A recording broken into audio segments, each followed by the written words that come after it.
Everyone, it's Virgo. Okay, so I have a piece of interesting information. In the comment section, I have people that kind of look out for interesting things for me to do videos about for you guys. One of those people who has been a subscriber, a longtime subscriber that I really appreciate, he contributes a tremendous amount of information and education and knowledge to the Virgo Triad channel, and that is Dave H.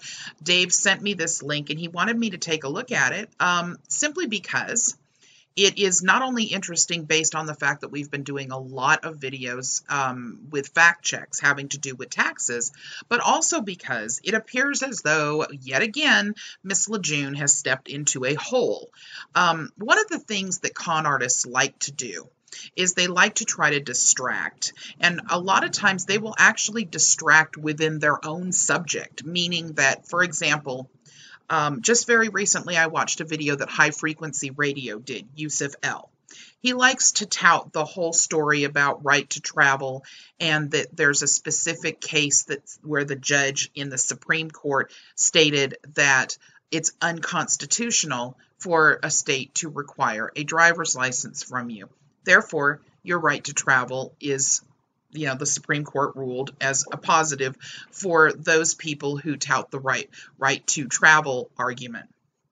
What he didn't tell you in the video was that if you went down just one paragraph further, you would read that he goes on to make the statement that all states have been given, but with the 10th Amendment, they have actually been given the right to make that adjustment within their state. There's a couple of states that don't, but the majority of states do require a driver's license. They have the right to take it. They have the right to give it to you. They have the right to suspend it.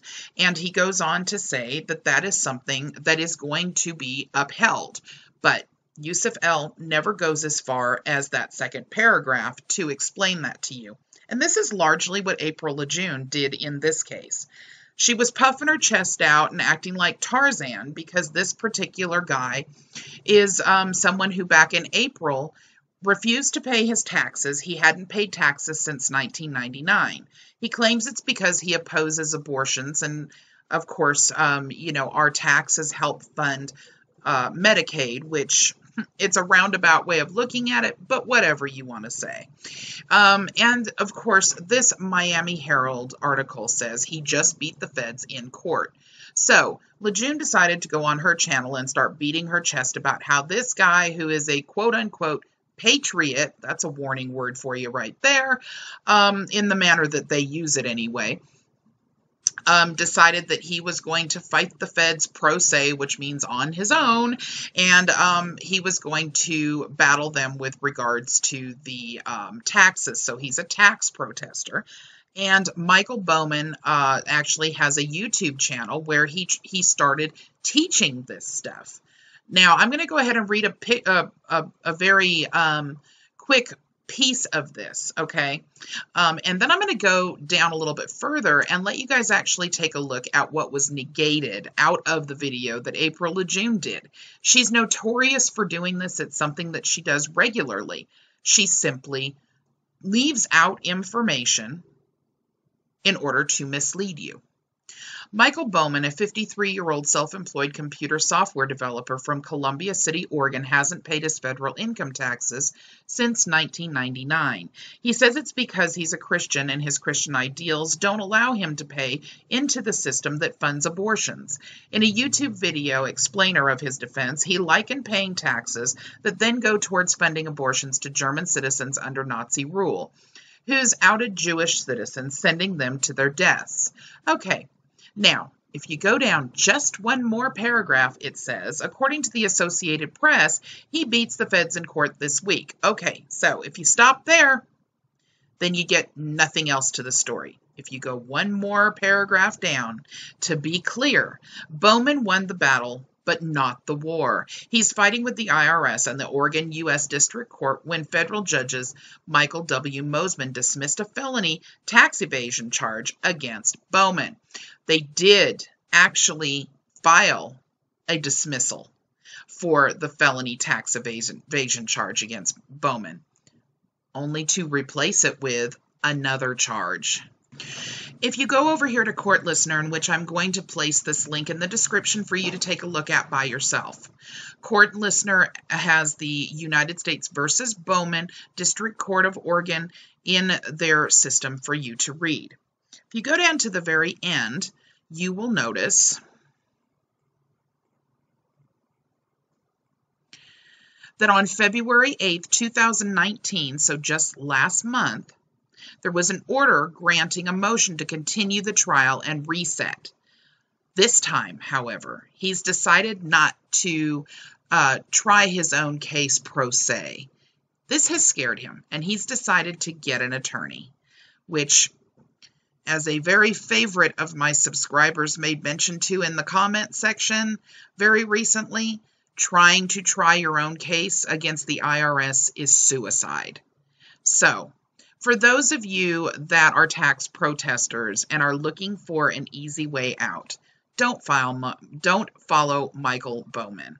Michael Bowman is looking at getting into a great deal of trouble and having an awful lot of fines and fees and penalties, if not worse, because this case will be retried. He didn't get away with anything. The state's attorney simply filed a case against him originally that had the wrong heading.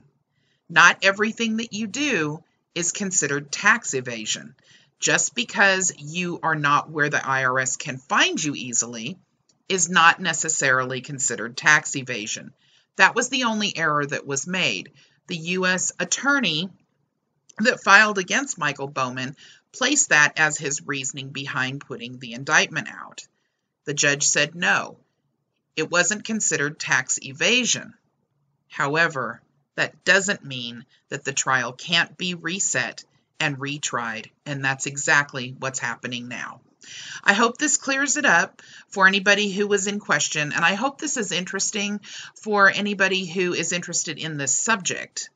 I will go ahead and link everything to the description of this video so that you can take a look at it for yourself. I believe Michael Bowman's YouTube channel is still up, and you can take a look at that. I don't have that information, so you will have to search for his channel. But other than that, I just wanted to make sure that you guys had this piece of information. I thought with the subject that we've been working on for the last couple of weeks, this would be an interesting one for you guys to know. So far, there hasn't been anyone or anything that has been provided to me via email or in the comments section that suggests that there is one single thing that you can do that will allow you to walk away owing, what is it? There is something like $800,000 that this man owes, according to the information that I've been able to find on him. You're not going to walk away with that kind of debt or even a much, much smaller debt from the IRS. It just simply isn't going to happen. And this case will be retried, and I will keep up with it and let you guys know what happens. I hope everybody has a great day. Bye-bye.